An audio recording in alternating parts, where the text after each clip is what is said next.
रक्तांगरक्तवर्ण पद्मनेत्र सुहास्यवदन कंठाटोपी चमाला दंडकमंडलोदर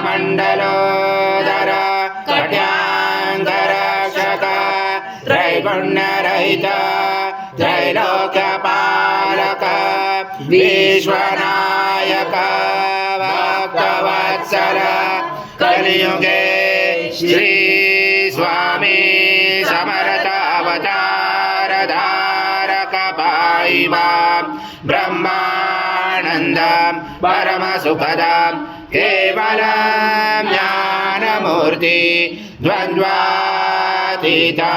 गगन सदृशं तत्त्वमस्यादिलक्ष्यम् एकं नित्यं विमलमचलं सर्वली साक्षिभूतं भावातीतं त्रिगुणरहितं सद्गुरुं तं नमामि गुरुर्ब्रह्मा गुरुर्विष्णु गुरुर्देवो महेश्वरः गुरुर्साक्षात् परब्रह्म तस्मै श्री गुरवे नमः। हरि ओम। सद्गुरु स्वामी समर्थ महाराज देवताभ्यो नमः। आवाहनाते तुलसी पत्रं समर्पयामि। ओम श्री सद्गुरु स्वामी समर्थ महाराज देवताभ्यो नमः। घृत स्नानं समर्पयामि।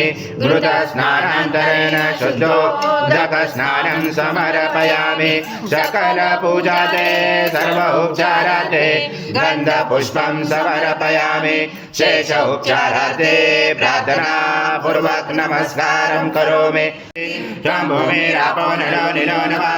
त्वं चत्वारि वाक्पदानि त्वं गुणत्रयातीता त्वं ध्येयत्रयातीता त्वं कालत्रयातीता त्वं गुणाधारसितोऽसनित्यं त्वं शक्तित्रयात्मका त्वं योगिनो ध्यायन्ति नित्यं त्वं ब्रह्मा त्वं विष्णु त्वं रुद्र त्वं इन्द्र त्वं अग्नि त्वं वायु त्वं सूर्य त्वं चन्द्रमा त्वं ब्रह्म पूर्वस्वरं गणादि पूर्वमुच्चार गणादि तदनन्तरम् अनुस्वार परतरादिमुषितं कारेण रोचतम् एतत्त्वमनुस्वरूपं मकारपूर्वरूपं मकारो मध्यमरूपम् अनुस्वार शान्तरूपं बिन्दुरुद्ररूपं नादसन्धानं सहिता सन्धि सहिता गणेश विद्या गणकरुचेन चोद्गायत्री छन्द गणपति दैवता ॐ गणपतये नमः।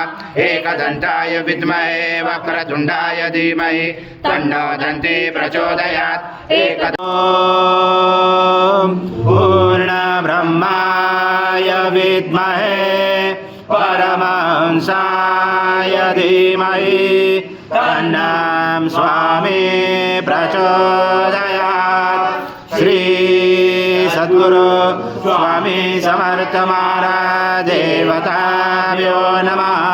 प्रार्थना मंत्रपुष्पांजलि समर्पयामि। सद्गुरु स्वामी समर्थ महाराज देवताभ्यो नमः। प्रार्थना पूर्वक नमस्कारं करोमि। हरि ओम तत्सत् हरि ओम तत्सत् हरि ओम तत्सत्। जय जय स्वामी समर्थ श्री स्वामी समर्थ जय जय स्वामी समर्थ महाराज श्री स्वामी समर्थ जय जय स्वामी समर्थ श्री स्वामी